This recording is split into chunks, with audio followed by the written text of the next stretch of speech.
Former Trump campaign aide Sam Nunberg is here with me live right now. This is his first on-camera interview since Nunberg made some news late today, saying he received a new grand jury subpoena from Bob Mueller, and he plans to defy it. I'm going to interview Sam about that right now. Here's the context. Nunberg is the first witness to publicly say he will not cooperate with this Mueller probe. That's an announcement that shook the political and legal world late today, as just about everyone with any stake in the Mueller probe was assessing the meaning of a former Trump campaign aide vowing to defy the special counsel, which can theoretically land a person in jail. And while the White House generally tries to avoid specific comments on the Mueller probe, the president's spokesperson specifically rebutting Nunberg just this afternoon and disavowing collusion. He just said on MSNBC moments ago, I think he, meaning the president, may have done something during the election, but I don't know that for sure. Your reaction? Well, I definitely think he doesn't know that for sure because he's incorrect. As we've said many times before, there was no collusion with the Trump campaign. Sam Nunberg was one of Donald Trump's first hires on this campaign. They did have a falling out in August 2015. His pledge to defy Mueller today comes along with an extraordinary revelation. Nunberg taking the public inside Mueller's probe and showing us this list of people. These are the people, according to Nunberg's materials, that the special counsel wants more information on. Sam Nunberg, thank you for coming on The Beat for your Ari, first thank you for having me on. When we last spoke, when you were at this table, yes, sir, you were cooperating with this probe. Why now, tonight, do you say you won't? Well, when I look at this, for the period of November 1, 2015 to the present, please provide all documents related to the following individuals. Carter Page, never spoke to him. Okay? Never spoke to him. Corey Lewandowski, Hope Hicks. I didn't speak to them. They forced me out of the campaign. They pushed Roger out of the campaign. Keith Schiller? Keith is a friend of mine. Why do I have to give them my personal communications? Steve Bannon, Roger Stone. Roger's my mentor. I email Ari with Roger 15 times a day, okay? And we had a big disagreement during 2016. Because once again, as you know, and I've been honest about this, I wanted Trump to lose. I didn't care if Trump lost. I thought it would be funny if Trump lost. So you go down this list of names. Some of them you say you don't have much material with. Some of them you say you do. Why won't you hand that over when last week you were willing to talk to these investigators? Because I talked to them. I talked to them. I've spent money on an attorney. I've cooperated with them. And when I got something like this, and then they wanted me to go to the grand jury next Friday, and I believe they're trying to start a case against Roger.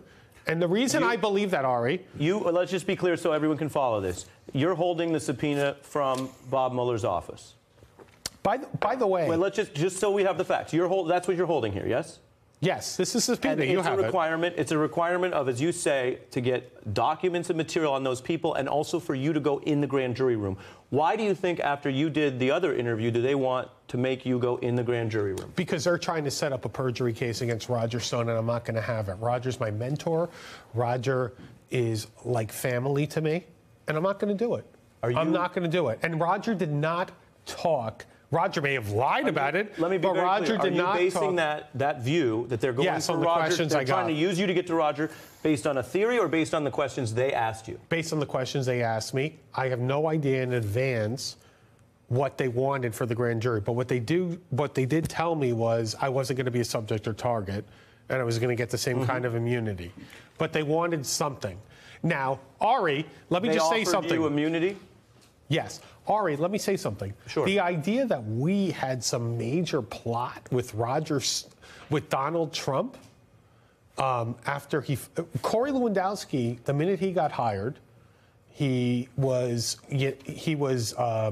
don't want to be, let me put it this way, he ran a scam to get hired, okay? That's my opinion. Corey Lewandowski, the minute he got hired, wanted Roger and me out. But you think Mueller's investigators... I think Corey was in there, and I think Corey told them a lot of stuff about us. And let me Corey ask you, tried to set something up. Did they say that to you or your lawyer? Said my lawyer. I haven't communicated directly with them. And when you say they're after Roger, has Roger in any way encouraged you not to cooperate? No, he has not. In fact, Roger may be very upset. A lot of people may be very upset. I don't think this has been done before. and especially Sam, with somebody when like... you say people are upset, I think, and I'm going to speak to you as an interviewer, sir. but also as a human being, I think there's two reactions right now. I think some people are worried about you, and they're worried about what you're doing. I think other people are upset because we just showed the White House, which doesn't want to comment on this, responding to you. So clearly you Sarah should shut up, frankly. Clearly you're in the eye of a storm. Sarah should shut up. Let me ask you this. She's a terrible communication. Let me ask you this. By the way, her presidential, the person she defends every day, he has a 35% approval rating. She should shut her mouth. Let me ask you the important question. Yeah. Do you understand? And I'm warning her, by the way, to shut her mouth. Do you understand that you have a legal obligation to comply? Yeah, technically I have a legal obligation. But Robert Mueller and the team is going to have to decide if they really want me to give every communication I had with Steve Bannon and Roger Stone. Well, sir, I think they've decided, and let me read to you because this is important. Defying a subpoena is a jailable offense. I'm reading to you here. Under the rules, the court may hold in contempt. They're going to send me to jail. A witness That's funny. Who disobeys a subpoena. If you're saying that they've set a Friday deadline, in your mind... No. They wanted a 3 p.m. deadline. For the documents, and then a Friday deadline for you to go in there, yes? Yes, and I'm not going. So if you're not going, are you prepared to be held in contempt and potentially go to jail?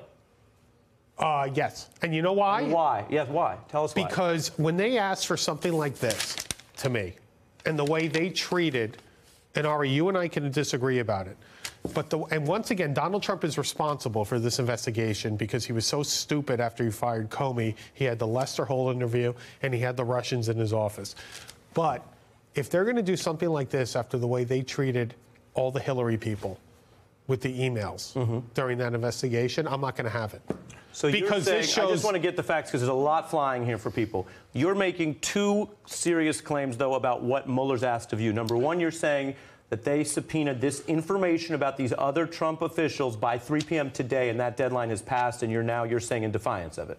Yeah, correct. I'm not going to go over 50,000 emails. So you're saying this is not a pledge that you will violate, but now you are not complying with that deadline.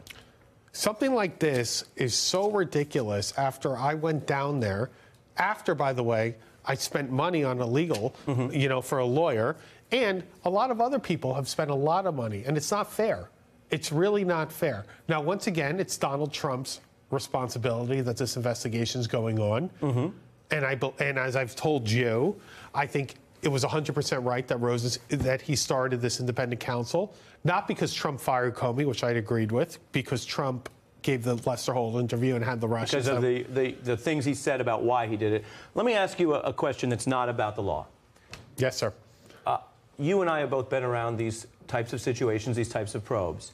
They can be very stressful, even for people who are completely innocent, did nothing wrong. It can be stressful. How are you holding up, and do you want to take more time to think this through? Could you change your mind? I'm not going to answer something so wide as this. This is so ridiculous. I'm not going to give them every email I had with Steve Bannon and Roger Stone. I communicate with them every day. And are you feeling okay? Are you feeling stressed out by this? No. And I'm feeling I want to see what Mr. Mueller does. It's never been done before. Once again, and here's where we go, where you're very fair about this. I think that there's hypocrisy. I think that there's two separate rules for Democrats and Republicans. I want to see if they're going to do something to me about this after the way they treated Hillary Clinton during the Comey investigation. Let's see that. Let's see it. Let me ask you another question. Carter Page? I mean, Ari, look at this. Corey, do you think I talked to Corey on November 1? I despise Corey. If I could find Corey in an alley, it wouldn't be very nice for him. Well, here's the question, since you're showing this, and this is your choice. If you don't talk to Corey much, and you don't have a lot of material of you and Corey going back and forth, then this wouldn't be very onerous at all for you to comply with. But the issue isn't that it's onerous. The issue is, why is the government asking for my communications when they know they're casual and they know that I did not collude and we did not collude with Russians? That's not fair. Let me try to be fair. Yes, the short answer for me is, I don't know, because I'm not inside the probe, but let me put it this way to you. Are you aware that they may already have all of that? I think they do. They definitely had Roger Stone's emails. And so one of the ways... They asked me questions about Roger Stone's email. They asked me questions about Roger and me that they would only have had Roger's emails. The questions they asked you in your previous interview suggested Yes, sir. they were already reading your private communications with Roger Stone. Yes, sir. Yeah. So that goes to a point that Preet Bharara, who I'm sure you've heard of, the federal prosecutor. Very nice guy. Today, I like his podcast, by the way. Well, this is what he said in response to what you've done today. He said, I'm prepared to bet Special Counsel Mueller's team already has Nunberg's emails. Even if you have them from other parties or from the service provider, you ask for them anyway. Among other things, you learn a lot when people selectively disclose. And so wait, this is an important question, Sam. Don't you think it's possible that what they're testing here is not against you, assuming you would completely comply, but against other people if they withheld incriminating emails? Here's what I would say, Ari, is Roger Stone is like a surrogate father. He's like my father. You feel loyal to him? And I'm not going to go in there for them to set up a case against Roger. Roger did not do anything. Roger and I were treated like crap by Donald Trump, okay? The fact that I was fired for Facebook posts, which were fine, racially insensitive, do you think that would have cost us a vote? Well, and you and I spoke about that, and you actually apologized for that. I apologized for it. So I know that history. And then Corey, let me ask you this, and then Trump was ready to let Corey fire Roger. And those are old campaign scores, and an investigation of a campaign is obviously... Hope Hicks, who? Hope Hicks. You mean Corey's girlfriend, his paramour? Well, let's stay on track. Do you think I contacted her? Let's stay on track on what the probe is looking at, because I think you have gotten the attention of a lot of people tonight, as I mentioned. Yes, sir. The probe is looking at whether people are complying. You seem, if I'm reading you right, the best case reading of what you're saying is an inference that they are out to get you or Roger. But you don't really know that, because if you guys comply and didn't do anything wrong, you don't think Bob Mueller, from what you said last week, is going to make up a case against you, I don't think he's making up a case, but I think that this is too much. I think that this request is too wide. It's not fair. It's not fair. Let me play for you what you said about these investigators on this show. Okay, fine. And I said they're very professional, but this is... So let's take a look at that. But Ari, November 1... Let's take a look at that. This was like a white shoe law firm going in. Okay, I've sat in there. They asked me questions. They had charts out. They had specific things they wanted to know. They had follow-ups. It was almost like flow charts. It wasn't a waste of taxpayers' money to have me in there. It wasn't a waste of time for me either. And I'm happy to have been in there, and I'm happy to have cooperated. Is that still your view? Because if that's your view, then it wouldn't be too broad. It would be that they're like a white law firm being diligent. I'm asking you. No, and my point is that I was so honest. I cooperated. I didn't say call me to the grand jury when they first contacted me. And after that, after sitting there for so many hours, after paying the money for a lawyer, I think it's something like this. And Ari, I have to earn a living. You know, I know Bob Mueller. I know that whole team, and they're right, and they probably have something on Trump. Trump did something pretty bad, if I had assumed. What do they have? I don't know. I have no idea, but they have something. Do you think they were more interested in Trump related to the criminal hacking which occurred, and we know there were stolen emails, or in relation to all the social media and the I think they were interested in something with his business. With his business? Yes. Did they ask you about the way he run his business?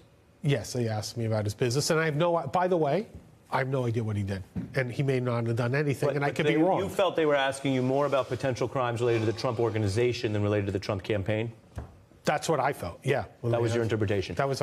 Let me ask you this: do you think that these investigators are escalating against you for a reason? Because you did say something that's true, and you know there are people out there that are wondering what you're doing. There are people, as I mentioned, that are worried. Are you doing something that's adverse to your interests? Wait, and there are people saying, well, okay, does he have a point? What you just said is true, that an interview is more cooperative, and you did that cooperation, and now they're bringing you before the grand jury. Do you have any reason to know why they're appearing to escalate against you in that way? Our strategy was not to ask why they wanted me at the grand jury. Once again, as I was told, I am not a target. I am not a subject of the investigation. Which would, if true, would be good news for you. But they wanted something I said to them in that interview they wanted at the grand jury. Do you think they wanted it to put on record for testimonial purposes to use against someone later? Yes, of course. Yeah. Well, you say, of course. Everyone's trying to understand. Oh, okay. Yes. You might be ahead of where some people are. So you think they want you in the grand jury room. And you're a lawyer, too. You understand the way it works, right? And in these grand juries, they build a case. They want you in the grand jury room to build that case against someone else. Yes. And here's the reason. And that person is? I don't know. You don't know. And if it's Roger, I'm not going to testify against Roger. Roger did not do anything. Roger was treated terribly by Donald Trump. And he's one of Donald Trump's oldest advisors. Yeah, but Trump is the most disloyal person you're ever going to meet. I've told you this. If you do comply with this and you go in the grand jury room, you know you have to go in there alone without a lawyer. That's the issue isn't about me going in there. I have no problem telling them what I said in there.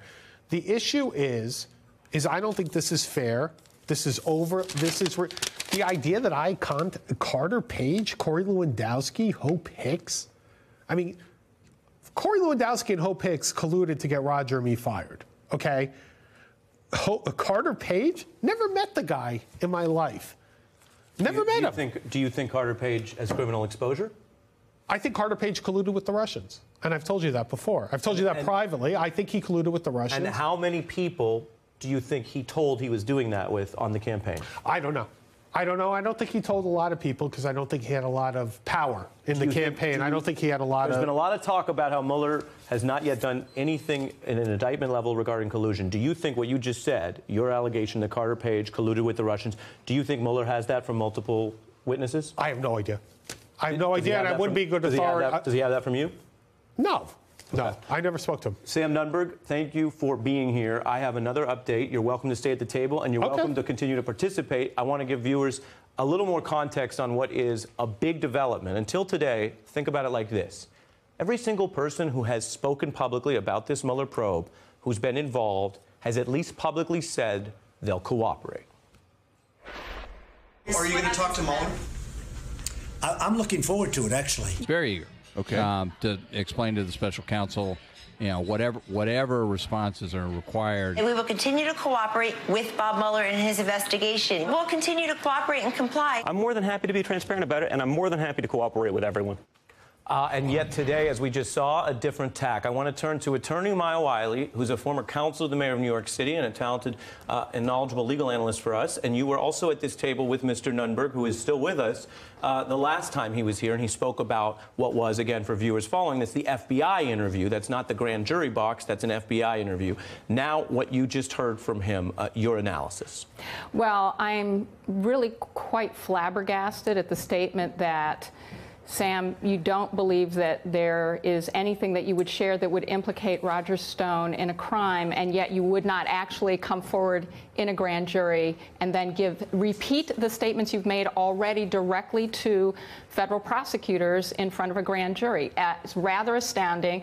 The way I've seen the subpoena, it is a reasonable subpoena. It does not sound like a huge random fishing expedition. Mr. Nunberg used the word broad. Is your view that it is very broad or that it seems targeted? It seems pretty targeted to people who are directly implicated in the investigation already by many things. If there are emails that do not exist, they can't be turned over and it can't be burdensome to produce them. Let me ask you this, Mr. Nunberg, who's taken time to be on the show before, which I appreciate.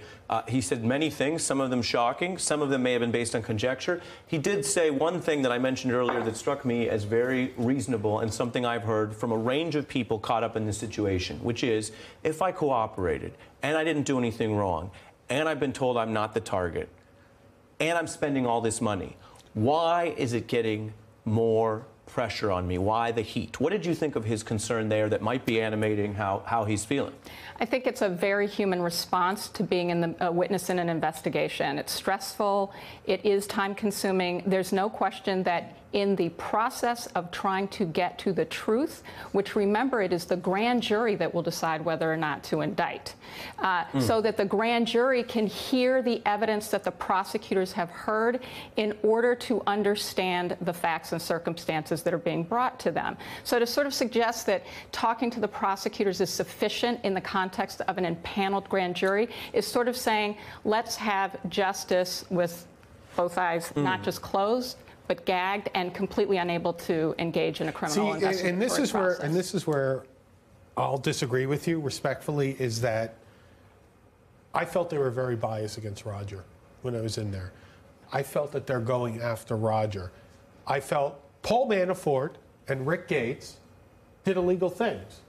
And they couldn't pay the taxes. I don't know why they didn't want to pay the taxes, and they worked for Russian oligarchs. Roger didn't work for Russian oligarchs. They went after, they asked me things. In other words, once again, as I just mentioned earlier, ma'am, is that they asked me things like, was this some grand plot by Roger and me to get fired? And then I would work for Ted Cruz, and then we would collude with the Russians. I mean, it's ridiculous. So Sam said here last week on Wednesday that this was an extremely professional and highly skilled team.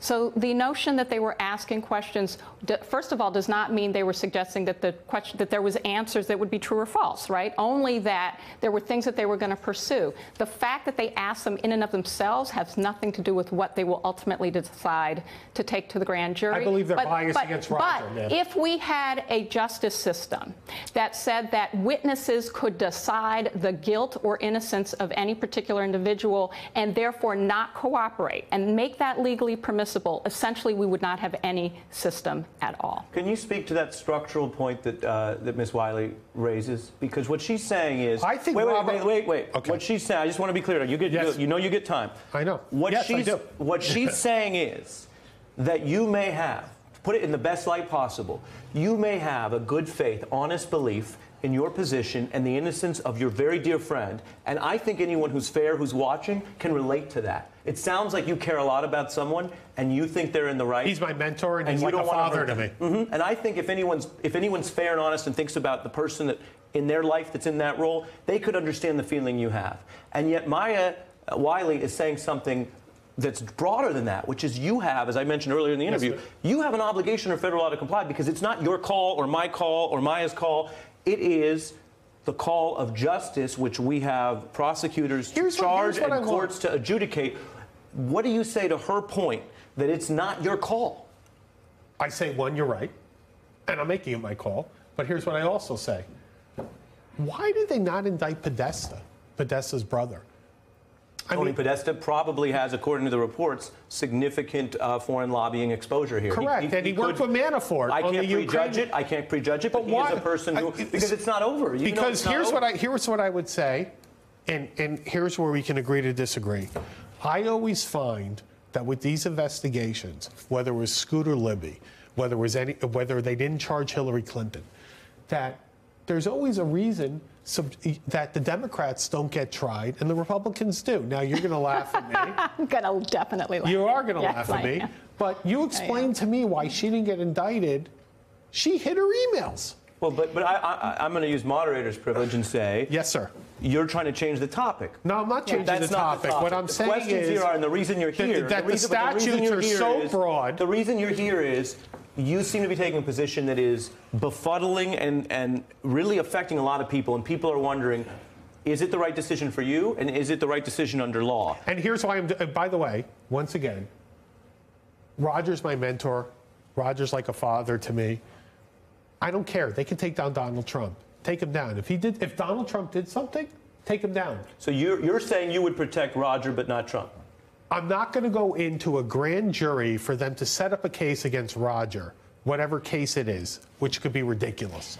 If it's ridiculous, there's no reason for you not to go and help him by sharing what you know. The suggestion and what you're essentially projecting to me as an attorney is that you're actually protecting him because there's something to protect. There's nothing to. So you would do more service to your mentor by demonstrating that he has nothing to fear. If, as you say, there's nothing in the emails, you, as far as you know, have never seen or heard any contact between him, WikiLeaks, Russians that connect to the campaign. These statutes, they take these statutes, as you know, as a U.S. attorney, and they're so broad, they can find a way to just charge. So you're worried, just to be clear, you're worried they could make a case against Roger Stone?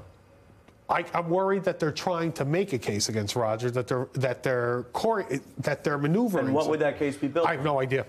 I have no idea, but it's ridiculous. Would it relate to WikiLeaks? I can tell you, once again. Would it relate to WikiLeaks?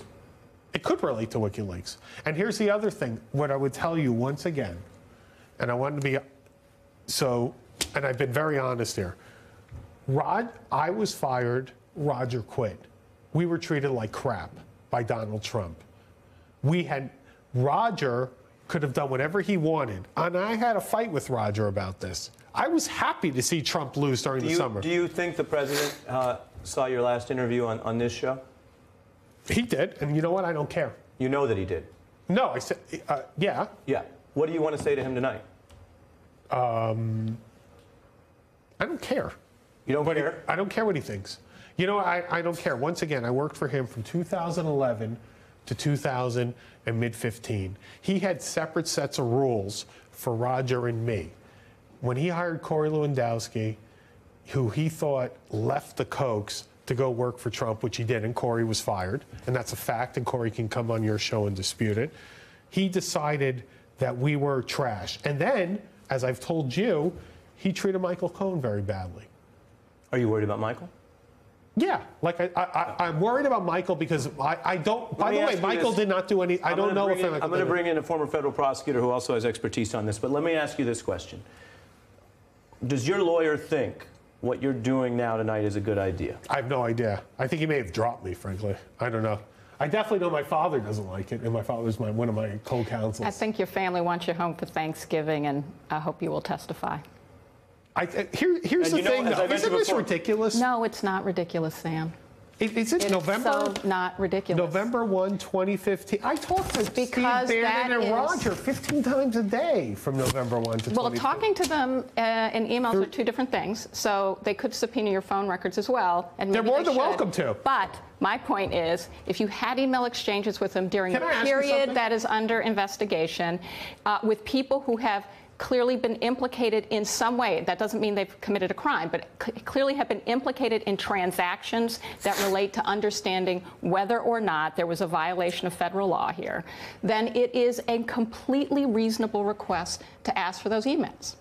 From November 1, 2015. It was the period of the campaign in which there were, all you have to do is go back in the timeline. By the way, to the present. To the president. Yes. Let me do this as promised. Hang with me. I want to bring in a former federal prosecutor, Barbara McQuaid. I guess I will begin with a point that Sam raised. Have you ever seen anything quite like this? No, I haven't. Typically, people comply with grand jury subpoenas. You know, there are a few bases that a witness can use to object to a grand jury subpoena. One is if they have some sort of privilege, like a Fifth Amendment privilege against self-incrimination, attorney-client, spousal privilege, or the like, or if they believe that the request is unduly burdensome. And the remedy there is to file a motion to quash with the court and ask the court to narrow the scope. If that is granted, then a prosecutor might say, we'll ask you for fewer documents if this is unduly burdensome. But other than those circumstances, if a witness refuses, then I do think they face contempt of court and possible jail. And contempt of court, as Mr. Nunberg and I were discussing earlier, can bring jail. I'm not going to jail. Come on. All right. Do you think I'm going to jail? Well, let me put it to the federal prosecutor, and you're still here, so you're part of the discussion. But, Barbara, if we take Mr. Nunberg's argument in the best possible light as a legal argument, it would be something that you just referred to, which is maybe this is an overbroad request and it should be narrowed. Now, typically, as I think we all know and as viewers will know, because this does feel so unusual, typically that would be a private set of negotiations through lawyers and not played out in public. And from what we know about the Mueller probe, that is not the preference of the investigators. So your view of that aspect of this, Barbara, and what they may or may not or legally could do with a witness who is divulging so much? Yeah, I mean, the first step would be for a lawyer to communicate with the prosecutor and ask if the scope of the subpoena could be narrowed. If that is refused, then to file a motion to quash. But short of that, I think that a judge could very well hold a witness in contempt. And I would think in a case like this, where a witness is so publicly defying the subpoena power of the special prosecutor, I would believe that a prosecutor would feel a very strong desire to file charges, to file a motion for contempt, because you have to think about the deterrent effect that that might have on other witnesses who are out there, not just in this case, but in every case going on across the country. So, Barbara, another follow-up on that to you, and then, Mr. Nunberg, your response if you want. But, Barbara, what you're saying is under the law, we're not here to predict, but you're saying under the law, based on what's happening at Mr. Nunberg's own account, that there was one grand jury subpoena documentary deadline that he's passed now today, and the other one is testimonial, that is him going in, that he vows to defy. You're saying they would be in their legal rights to file a contempt proceeding at what point? Well, I do. You know, again, I think lawyers typically try to work things out. If if a witness says, I don't have enough time to go through the emails you've requested, you can ask for an extension of time for those things. So there can be an attempt to work things out. I would imagine there would be a request.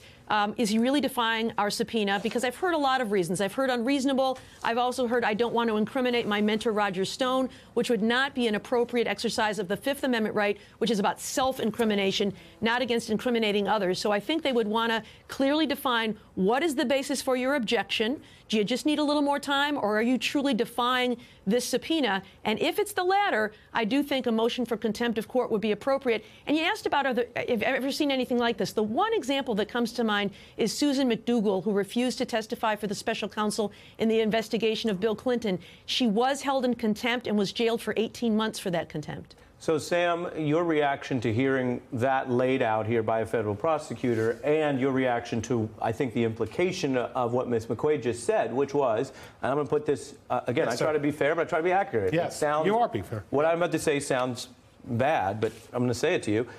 The implication of what she is analyzing there under the law is that the way you are speaking out, and you've spoken out several times today, this is not the first time you've spoken out today, the way you're speaking out, she said, is actually potentially hurting, undermining the type of case you might make for why you shouldn't have to testify, because you're putting forth the idea that you might not want to testify to protect someone else's conduct. Well, I'm not protecting Roger's conduct. What I would say is they went after Paul Manafort. They went after Gates.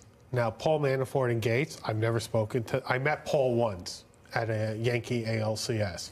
They went after them from the very beginning for activities earlier than the campaign. If they're trying to build a case against Roger, I'm not going to be part of it. I'm not. Roger didn't do anything. Roger didn't do anything except get treated like crap by Donald Trump, the president. You keep saying you don't think there'll be a consequence. What if the consequence for that is going to jail, Sam? They're not going to send me to jail. You know what, Mr. Mueller, if he wants to send me to jail, he can send me to jail, and then I'll laugh about it, and I'll make a bigger spectacle than I am on your TV show right now. Well, sir, I don't know what they're going to do. I don't know that, and I can't prejudge it. I know you can't. Yeah. But Ms. McQuaid, Barbara, if you would speak to Sam's point, he's saying that's not going to happen. You just outlined, again, a different case, not a prediction, but a different case where the refusal to testify did result in a lengthy time in jail. Yeah, I don't want to give Mr. Nunberg legal advice. He certainly should consult with his own lawyer about what he should do in this case. But if his information and his evidence is that Roger Stone did nothing wrong, he should tell that to the grand jury. The grand jury wants to find out the truth. If he's got information truthfully that can exonerate any of these people, that's information that's valuable to the grand jury as well. Man, how many times should I go to the grand jury? What if they want me again? What if? How many times do I have to go to the grand jury? If the grand jury wanted you again, it would be because there was some additional information forthcoming during the investigation that they had not had the opportunity to ask you about. So I think this is what's incredibly important here. Sam, you got immunity. So you certainly don't have any reason not to testify, right? As you told us today. Not only that, it actually makes it appear that Roger Stone has something to hide because you will not go testify. He has nothing to hide. Well, then go testify. You know what? I'll tell you what. Okay, so I don't mind about testifying. I'm not going to sit there for 80 hours for this document request. I have real work to do. I have to earn a living. Mm-hmm. I don't think this is fair. I don't think it's fair to ask me, Paul Manafort, Rick Gates. Once again, like I told you, Corey Lewandowski, Hope Hicks. Do you think I was talking to Corey and Hope Hicks? I mean, while they were having their affair after they screwed over Roger and me? Give me a break. Well, Carter Page, never met him. So let me ask you the Donald, by the way, look at this. Donald J. Trump. Donald J. Trump is a number 3 on the list that you're releasing. I think that's a problem when they ask that too. Well, now I would turn over anything.